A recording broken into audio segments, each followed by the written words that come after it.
A paz, povo de Deus, mensagem do dia.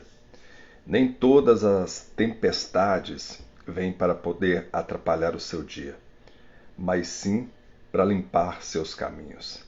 Hoje, na palavra de Deus, em Êxodo 33, nós estaremos vendo Deus dando a esse povo de dura cerviz um chamado para o arrependimento, quando ele fala a Moisés que não estaria mais indo junto a esse povo para que esse povo não fosse consumido pela tua presença por causa do pecado do povo. Vemos no capítulo anterior, Moisés, quando viu o povo adorando a um bezerro feito de ouro, Moisés quebra as pedras do mandamento escrito pelo dedo de Deus, isso indicando a ira, a revolta, a tristeza que Moisés teve diante daquela idolatria. É a quebra da aliança, ou seja, as pedras dos mandamentos escritos pelas leis, pelos dedos de Deus, as leis escritas pelos dedos de Deus, era a forma de uma aliança. Aliança de Deus com o povo. Mas quando Moisés chega no acampamento e vê o povo adorando uma estátua de bezerro, aí Moisés não suporta e quebra as pedras da aliança, as pedras dos mandamentos de Deus, indicando assim a quebra de uma aliança do povo com Deus. E a partir desse momento, Deus fala a Moisés que não poderia mais manter-se na presença desse povo, porque senão esse povo seria consumido pela ira de Deus. E é isso que nós vamos ver aqui agora, em Êxodo 33. Sejam todos bem-vindos, Mara, Roseli, Rosa e todos que estão conosco nesse propósito de fé 365. Todos que estão nos assistindo pelas nossas redes sociais, todos que estão entrando agora, que tenhamos um excelente final de semana. Disse mais o Senhor a Moisés: Vai, sobe daqui, tu e o povo que fizeste subir da terra do Egito, a terra que jurei a Abraão, a Isaque e a Jacó, dizendo: A tua descendência darei a terra. E enviarei um anjo adiante de ti, e lançarei fora os cananeus, amorreus, heteus, os perizeus, heveus e jebuseus. Há uma terra que emana leite e mel, porque eu não subirei no meio de ti, porquanto és povo de dura cerviz, para que te não consuma no caminho. Então, como nós vimos no capítulo anterior, o povo pratica idolatria.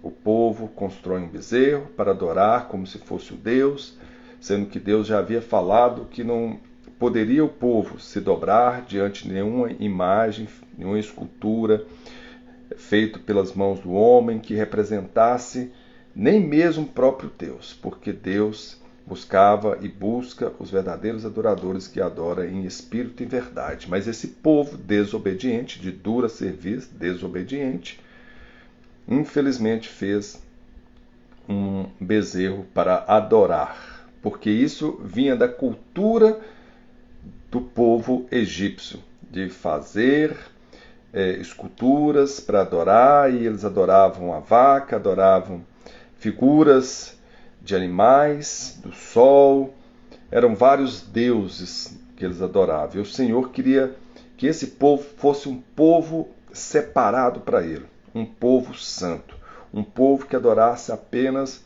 ao Deus Todo-Poderoso, o El Shaddai, ao Senhor Deus, Yahvé, Javé. Só que esse povo, infelizmente, quando Moisés ficou 40 dias no monte orando e na presença de Deus, esse povo então perdeu essa comunhão com Deus, buscando adorar a um bezerro como se fosse um símbolo, uma imagem de Deus. E Deus já havia advertido. E agora Deus fala: vai, Moisés, com esse povo que eu tirei do Egito, vá até a terra que eu havia prometido a Abraão, a Isaque, a Jacó, a Israel, e eu enviarei um anjo para que esteja adiante de vocês, mas eu não irei, para que esse povo não seja consumido por causa da sua desobediência, por causa da sua dura serviço. Aí ele fala: eu te enviarei um anjo até a terra que eu havia prometido. A minha promessa eu irei cumprir, só que eu não estarei com vocês. Eu eliminarei todo o povo dessa terra, todo esse povo pagão. Eu abrirei caminho para vocês através do anjo que eu enviarei, mas eu não estarei com vocês.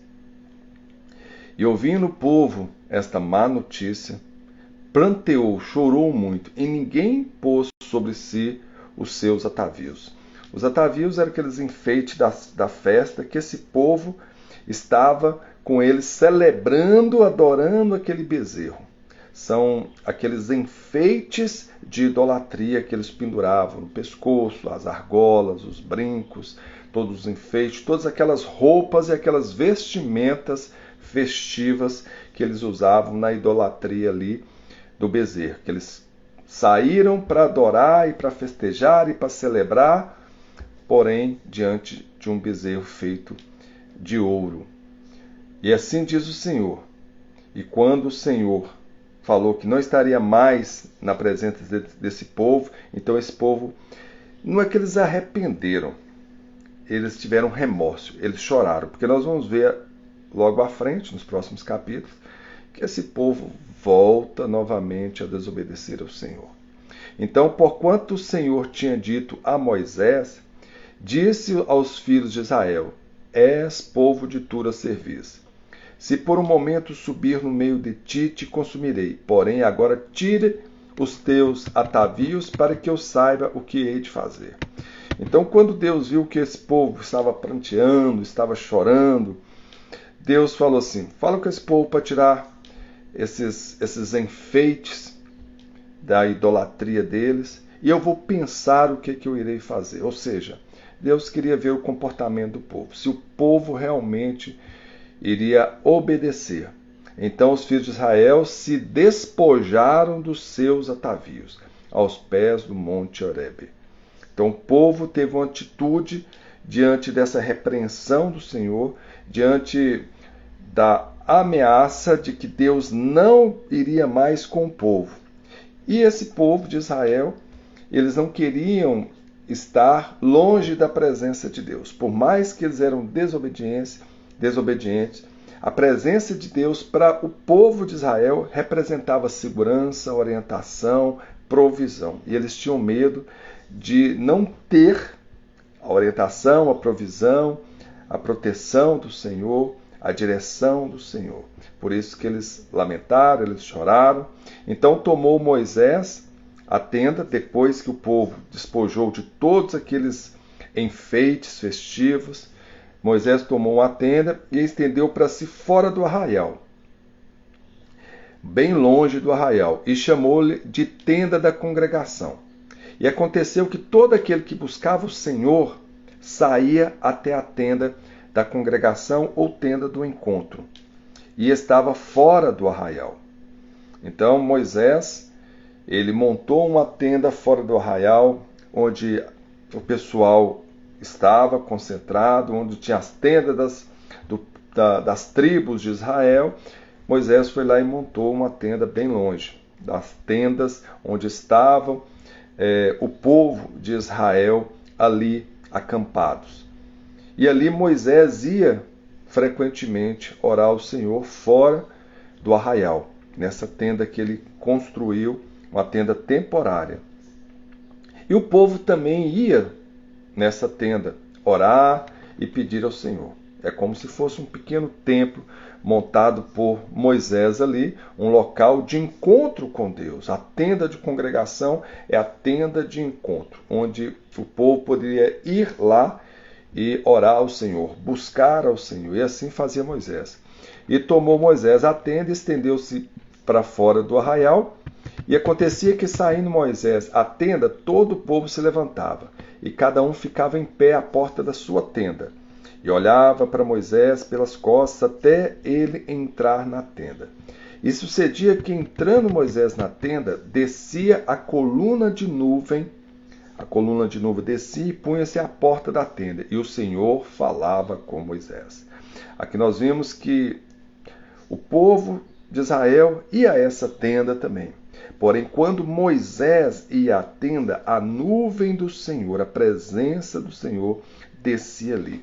Isso mostra a diferença de comunhão de Moisés com Deus. Isso mostra que a intimidade de Moisés com Deus. Mostra que Deus estava sempre presente diante de Moisés. Era um grande diferencial em relação ao povo de Israel. Deus achava graça diante de Deus estava Moisés, e Deus assim recebia Moisés como uma pessoa diferenciada do povo de Israel, porque ali ele se fazia presente na forma de nuvem. E o povo de Israel, quando Moisés ia para a tenda do encontro, eles saíam à porta das suas tendas e ficavam lá só observando o que acontecia. A manifestação de Deus ali com Moisés. E vendo todo o povo a coluna de nuvem que estava à porta da tenda, todo o povo se levantava e cada um à porta da sua tenda adorava a Deus. E falava o Senhor a Moisés face a face. Vocês entendem o que é isso? Moisés, ele ia de encontro ao Senhor na tenda da congregação, e o Senhor falava a Moisés face a face. Nós vimos que nós vamos ainda ver, quando Moisés sobe ao monte Sinai, quando Moisés está diante de Deus, a face de Moisés resplandecia. A face de Moisés ficava incandescente com a luz que nem mesmo o povo de Israel poderia olhar face a face para Moisés. Ele tinha que colocar um véu, porque senão o poder de Deus, a manifestação de Deus através da luz que resplandecia da face de Moisés, poderia consumir o povo. Poderia consumir o povo que estava muitas vezes em pecado. E aqui Deus desce à tenda e Moisés fica face a face com o Senhor. Sabe que isso nos fala? Como que está a nossa intimidade com Deus? Como que nós temos tratado Deus? Muitos tratam Deus como um gênio da lâmpada, onde nós apenas vamos diante do Senhor para pedir ao Senhor aquilo que é importante para a nossa vida, aquilo que é desejo nosso, aquilo que nós buscamos para a nossa satisfação, para o nosso desejo, para que nós possamos estar bem felizes. Mas nós não estamos preocupados em atender à vontade de Deus. Nós queremos que Deus atenda às nossas vontades. É como se a gente pudesse esfregar a lâmpada mágica, sair dali o gênio, que é o próprio Deus, e aí a gente fazer um pedido de acordo com o nosso desejo, e quando esse gênio, que o próprio Deus, que nós queremos que ele atenda os nossos pedidos, ele não atende da forma com que desejamos, aí nós nos revoltamos, nós viramos as costas, nós perdemos a nossa fé, nós saímos da presença de Deus, mas Moisés não. Moisés, independente da situação, Moisés estava sempre ali na presença de Deus, buscando ao Senhor, face a face com Deus. Por mais que Moisés estava ali triste, com o coração arrebentado por causa da idolatria do seu povo, ele ainda continuava orando pelo seu povo e buscando que Deus estivesse na presença do seu povo. Ou seja, Moisés nunca desistiu do seu povo. Moisés nunca deixou de interceder a Deus pelo seu povo. E aqui a gente vê que o próprio povo de Israel sabia disso, dessa comunhão, dessa intimidade de Moisés com Deus, porque eles ficavam de longe só observando, esperando para ver como que seria a manifestação de Deus. E eles viam a nuvem descendo e Deus se manifestando ali face a face com Moisés. Nós devemos sempre buscar estar na presença de Deus. Nós devemos sempre buscar fazer a vontade de Deus. Nós devemos querer que Deus esteja conosco, porque não adianta nós conseguirmos o que desejamos se o que conseguimos não estiver Deus conosco. Se Deus estiver longe de nós, não adianta você ganhar o mundo todo e perder a sua alma. Assim fala a palavra de Deus e é isso que Deus espera para nossas vidas.